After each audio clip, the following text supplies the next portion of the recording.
नमस्कार। कभी सोचा है कि घरों में जो सबसे बड़े झगड़े होते हैं, उनकी शुरुआत अक्सर कितनी छोटी, कितनी मामूली सी चीजों से होती है।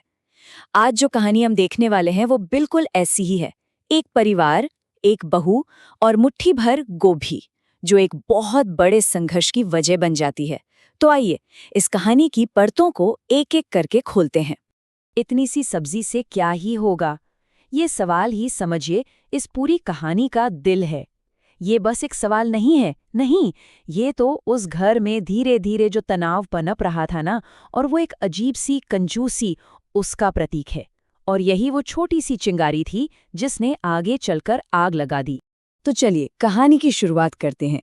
ये कहानी है एक ऐसे घर की जहां ऊपर से देखने पर सब कुछ बिल्कुल नॉर्मल लगता है। सुबह सुबह उठना, बच्चों का स्कूल जाना, टिफिन बनना, मतलब एक बिल्कुल परफेक्ट सा रूटीन। लेकिन इस रोजमर्रा की जिंदगी की चादर के नीचे एक अनकहा सा तनाव धीरे धीरे अपनी जगह बना रहा था। अब देखिए, इस घर में ना दो बिल्कुल अलग अलग ध्रुव थे। एक तरफ थे ससुर जी चंदन।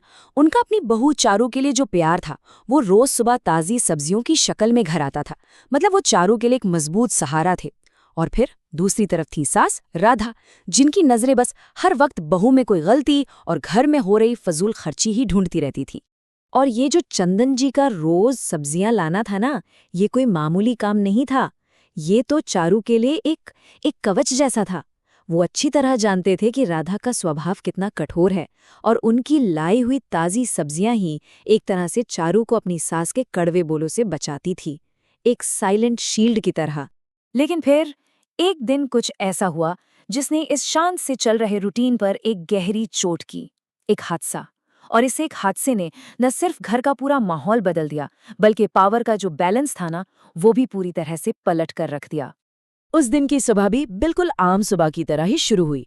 चारू का मन हुआ बैंगन का भरता खाने का, तो उसने अपने ससुर जी से कह दिया। और चंदन जी, वो तो रोज की तरह सब्जी लेने निकल पड़े। लेकिन बस सड़क पार करते वक्त एक तेज रफ्तार गाड़ी ने उन्हें टक्कर मार दी। और चोट चोट इतनी गहरी थी कि उसने उन्हें व्हीलचेयर पर ला दिया। और कोई कुछ समझ पाता इससे पहले ही राधा ने एक पल नहीं लगाया और सारा का सारा इल्जाम चारू पर मर दिया। मतलब उनके लिए चारू का वो बैंगन मांगना ही इस हादसे की असली वजह थी। एक एक अपशुगुन। बस एक ही पल में चारू बेचारी अपने ससुर के दर्द की गुनहगार बना दी गई। तो अब चंदन जी तो बिस्तर पर थे। इसका सीधा मतलब ये था कि घर की सारी कमान अब राधा के हाथों में आ गई थी। घर का बजट हो या सब्जी लाने की जिम्मेदारी, सब कुछ अब वही देखने वाली थी। और यहीं से शुरू हुआ वो थोड़ी सी गोभी का दौर। अब सब्जी मंडी में राधा का एक बिल्कुल नया ही रूप देखने को मिला। वो जो सब्जी वाला था ना, कालू, उससे घंटों तक मोलभाव करती, तू मैं करती। उनका मकसद सिर्फ एक था, पैसे बचाने हैं, चाहे इसकी कीमत किसी को भी किसी भी रूप में चुकानी पड़े। और जानते हैं, घंटों की इस बहस का नतीजा क्या निकलता था? पूरे परिवार के खाने के लिए खरीदी जाती थी सिर्फ 10 रुपए की गोभी। और ये सिलसिला बस एक दिन का नहीं था। ये रुका नहीं। अगले दिन पता चला 10 रुपए की भिंडी आ गई। फिर किसी और दिन कुछ और 10 रुपए का। ये एक पैटर्न बन गया था, हद से ज्यादा कंजूसी की एक खतरनाक आदत। अब सवाल तो यही उठता है ना, कि क्या इतनी सी सब्जी में पूरे के पूरे परिवार का पेट भर सकता था? जवाब हम सब जानते हैं, बिल्कुल नहीं। और इस पूरी कंजूसी का जो सबसे भारी बोझ था, वो कोई और नहीं बल्कि चारू उठा रही थी। राधा की कंजूसी की जो असली कीमत थी, वो बेचारी चारू चुका रही थी।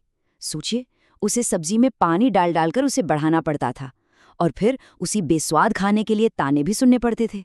कई कई रातें तो ऐसी गुजरती थी जब उसके हिस्से में सब्जी आती ही नहीं थी, और वो सिर्फ प्याज और नमक से रोटी खाकर सो जाती थी।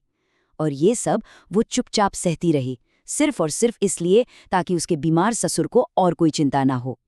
लेकिन कहते हैं ना, सच ज्यादा दिन तक छिप नहीं सकता। अब कहानी अपने क्लाइमैक्स पर पहुंचती है।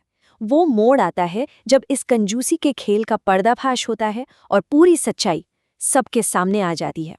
तो कहानी में असली मोड़ तब आया जब सब्जी वाला कालू, जो चंदन जी का पुराना वफादार था, एक दिन खुद सब्जियां लेकर उनके घर आ पहुंचा।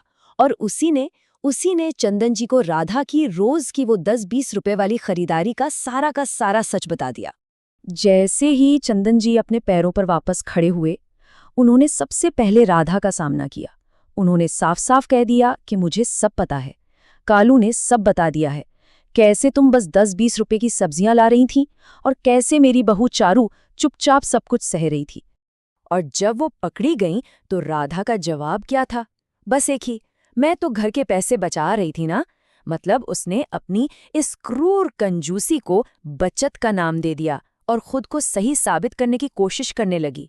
लेकिन चंदन जी का फैसला, वो सिर्फ एक फैसला नहीं था, वो एक सबक था, न्याय था। उन्होंने कहा, आज से राधा सब्जी नहीं खाएगी, उसे भी सिर्फ प्याज के साथ रोटी ही देना। सजा ठीक वही थी जो तकलीफ उसने चारू को इतने दिनों तक दी थी।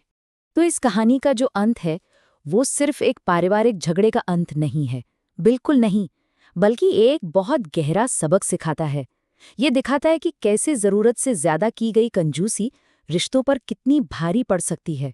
तो इस पूरी कहानी से हम सीखते क्या हैं? देखिए, पहली बात तो ये कि बचत और कंजूसी के बीच में ना एक बहुत बारीक सी लकीर होती है, और जब वो लकीर पार हो जाती है तो रिश्ते खोखले होने लगते हैं। दूसरी बात ये कि किसी पर भी उंगली उठाने से पहले पूरी सच्चाई का पता होना बहुत जरूरी है।